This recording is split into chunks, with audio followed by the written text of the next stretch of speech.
Ello. Ello. E-L-L-O. Ello. I know I've heard that before. I've heard native speakers say it. I've heard people say it. Ello. I know I've seen that somewhere before. I'm just trying to remember where. Like I saw it in like a short story we read, in a newspaper. Yeah, that's right. I've seen it in places like that. Not in our textbook, but I've seen it. It sure seems like it means it, but does it? And how would somebody use it? Damas y caballeros, Senor Arroz here. Ladies and gentlemen, if ever there were a forgotten lesson, it would be Ello. If ever there were a word that didn't make it into the textbook, if ever there were a little something that I don't know anybody who teaches it, it would be Ello. And the thing is, Ello is not hard to find. You will come across speakers who use that word. You will come across in publications, magazines, newspapers, stories, you will come across Ello, but nobody teaches it. So what does it mean? Well, let's get into it. So ladies and gentlemen, you guessed right. Ello means it. Now, I have to tell you, Ello is also known as the neuter. The neuter. Ello. And what that means is it's not gender specific. It's like a unisex word. So you can use Ello to refer to it.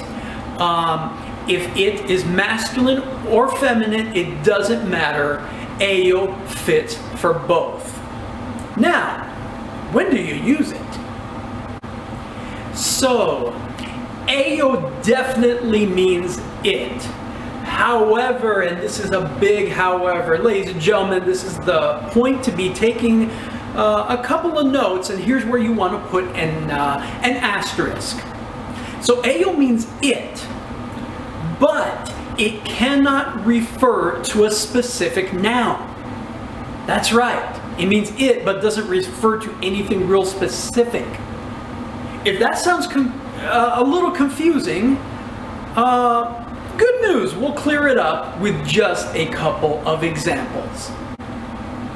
For example, you could be describing the day that you had yesterday, and you could say, ayer todo salió mal, pero no quiero hablar de ello. So all of that translates into, yesterday everything went wrong, everything went badly, but I don't want to talk about it. I don't want to talk about it. But notice, the it didn't refer to anything real specific.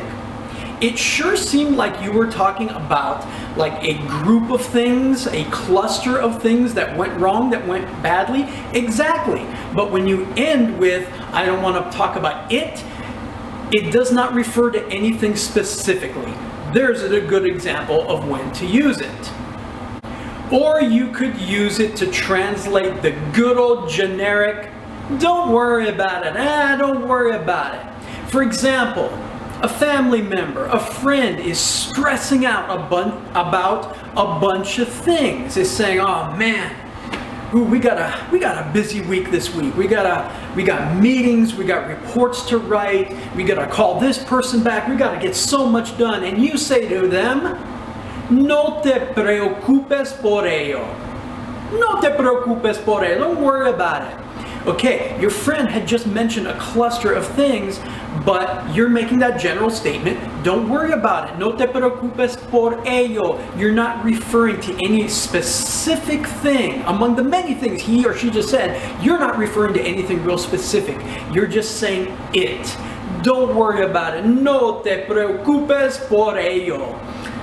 And ladies and gentlemen, I gotta say, I think we captured it. That's Ello in two examples.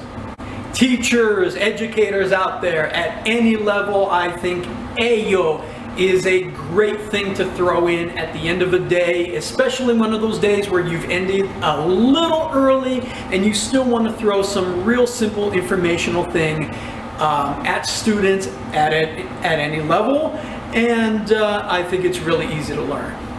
So, ladies and gentlemen, if you like this video, please hit the like button, please subscribe, hit the notification bell, and I will see you in the next video. Gracias por escuchar, por mirar.